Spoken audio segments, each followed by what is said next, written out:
I grabbed my back. I braced myself.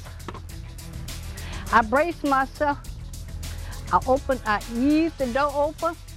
This is a woman you gotta meet. This man is now behind bars with a big gash on his head. Why his victim was the wrong person to mess with. But first, a new push to ban offshore drilling, what two local leaders are doing to get the president to pay attention.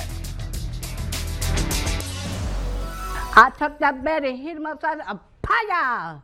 He said, oh! Wow, that was 65-year-old Clarice Gainey's response to seeing a 300-pound man and only his boxers pulling on her car door handle trying to break in. This happened in Gainesville. The former high school softball slugger took her bat, eased the door open, and hit Antonio Mosley right on the head, making him run away in nothing but boxer shorts. Gainey says her attacker is lucky that's all she had. He better be glad I didn't have a gun, because I would have shot him. But this here's my gun right here. Because I was going, paya! Wow, she's a tough lady. Police were able to track down Mosley inside a mobile home with new pants on and cocaine in his pocket. They then brought him back to Gainey, who was able to identify him by the big bump on his head. St. Patrick's Cathedral in New York City after he tried to bring these gas cans and lighter fluid inside. It happened last night. Police say he told them he wanted to cut through the church to get to Madison Avenue, and he had the gas cans because his car ran out of gas. But police say they checked and his car wasn't out of gas.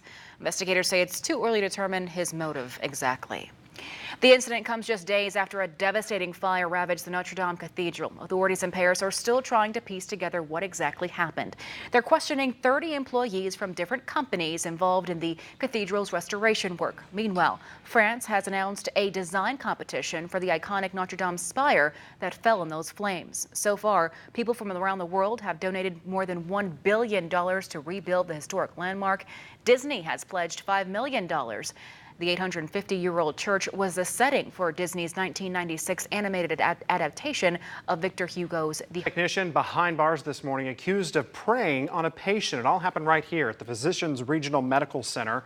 Now, Collier County Sheriff's deputies arrested 32-year-old Carly Ray, who you see here. That happened on Tuesday.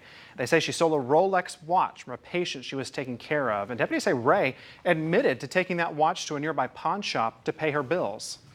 It is very, very unexpected. I'm sure 99.9% of ER techs are wonderful people. And every so often you get a person in a position that they shouldn't be in. Wink News did reach out to the hospital. They say it's their practice to not comment on current or former employees. Meantime, Ray is facing charges of grand theft, dealing with stolen property, and exploitation of the elderly. Also approved $228,000 to buy about 40 more units. Now, these readers help the police department search for license plates of people wanted by police. Some drivers say more of these license plate readers will give them peace of mind on the roadway. It's one of the best things that you could possibly do, because when they commit crimes and you can't catch them, it's a sad thing, because all they'll do is commit crimes over and over again. And for those of you who are worried about privacy, authorities say the data these readers gather is deleted after 90 days and only certain officials have access.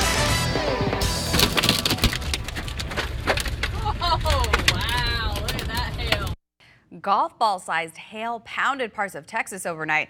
Look here, you can see it was big enough to break windshields. It was part of a storm system that covered several states. It also brought heavy rain, lightning, and possibly tornadoes. And Matt, this is the same storm system for tomorrow, right?